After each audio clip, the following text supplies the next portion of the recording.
16 जुलाई 1969 ये वो साल था जब मानव अपने इतिहास की सबसे लंबी छलांग लगाने वाला था और ये छलांग थी हमारे धरती से चांद तक का। Neil Armstrong, Edwin Buzz Aldrin और माइकल कॉलिंस ये तीन वो एस्ट्रोनॉट्स थे जो सबसे पहले अपोलो 11 के जरिए चांद पर पहुंचने वाले थे। 21 जुलाई 1969 को नील आर्मस्ट्रॉन्ग ने सबसे पहले चांद पर अपना पहला कदम रखा और इसी के साथ ही इतिहास में मानव ने अपनी सबसे बड़ी उपलब्धि को प्राप्त किया।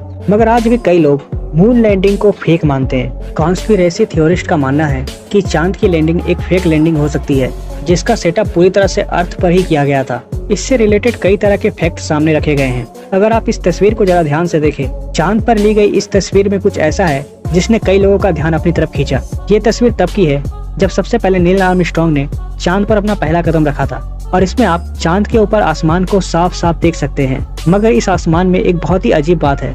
हमारी धरती से हम आकाश में तारों को देख सकते हैं मगर इस आसमान में एक भी तारा नजर नहीं आ रहा है। मगर चांद में ना ही कोई बादल है ना ही कोई वायुमंडल, जिसके वजह से तारे हमें ना दिखाई दे, जिससे कई लोगों को लगने लगा कि शायद ये तस्वीर चांद की नहीं है। वैज्ञानिकों का मानना है कि इसके पीछे ये कारण हो सकता है कि जिस समय वो चांद पर खड़े थे उस समय चांद पर सूरज की रोशनी सीधी पड़ रही थी और उस समय सूरज की रोशनी इतनी ज्यादा तेज थी कि उसके वजह से बाकी तारों की रोशनी कैमरे में कैद नहीं हो सकी।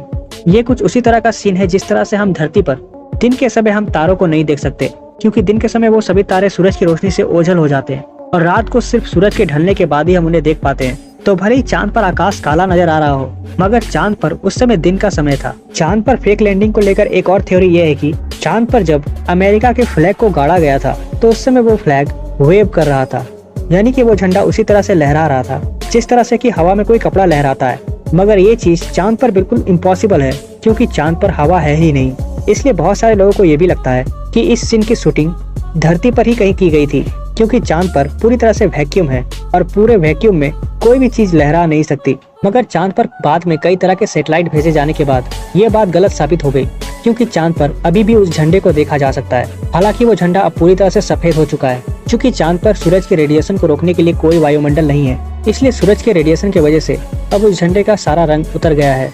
लेकिन वो झंडा आज भी वहाँ मौजूद है। दोस्तों, इसी तरह के साइंस और टेक्नोलॉजी से जुड़े वीडियोस को देखने के लिए हमारे चैनल को लाइक और सब्सक्राइब जरूर करें और कमेंट सेक्शन में जरूर बताएं कि आपको ये वीडियो कैसा लगा।